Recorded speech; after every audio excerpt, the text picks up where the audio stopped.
সময়ের সাথে সাথে খেলাটি শুধুমাত্র টেস্ট ম্যাচ থেকে 50 ওভার। প্রথমে আমি কংগ্রেচুলেশন জানালাম আমাদের ওমেন্স টিম ইন্ডিয়াকে ওনাদের সাফল্যের জন্য।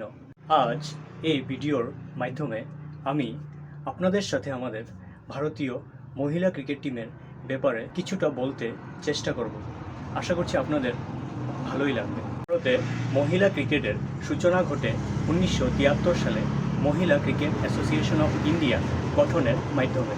ভারতীয় মহিলা দল প্রথম টেস্ট ম্যাচ খেলে 1976 সালে ওয়েস্ট ইন্ডিজের বিরুদ্ধে। সময়ের সাথে সাথে খেলাটি শুধুমাত্র টেস্ট ম্যাচ থেকে 50 ওভারের ওয়ানডে এবং টি20 ফরম্যাটে বিকশিত হয়েছে এবং বর্তমানে আরও ভালো পরিকাঠামো এবং সুযোগ সুবিধা পাচ্ছে।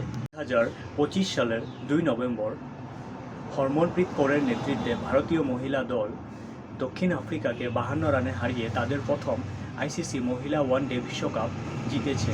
এই জয়ে শেফালি বর্মা এবং দীপ্তি শর্মার মতো খেলোয়াড়দের অলরাউন্ড পারফরম্যান্স গুরুত্বপূর্ণ ভূমিকা পালন করেছিল।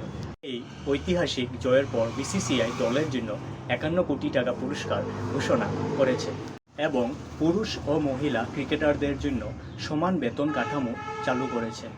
ভারতীয় মহিলা ক্রিকেট দল বর্তমানে আত্মবিশ্বাস, দক্ষতা এবং অদম্য লড়াইয়ের মনোভাব নিয়ে বিশ্ব ক্রিকেটে এক নতুন অধ্যায়ের রচনা করেছে। আজকের এই ভিডিওটি এতটুকুই ছিল। ভিডিওটি তোমাদের ভালো লাগলে অবশ্যই লাইক আর কমেন্ট করে যাবে।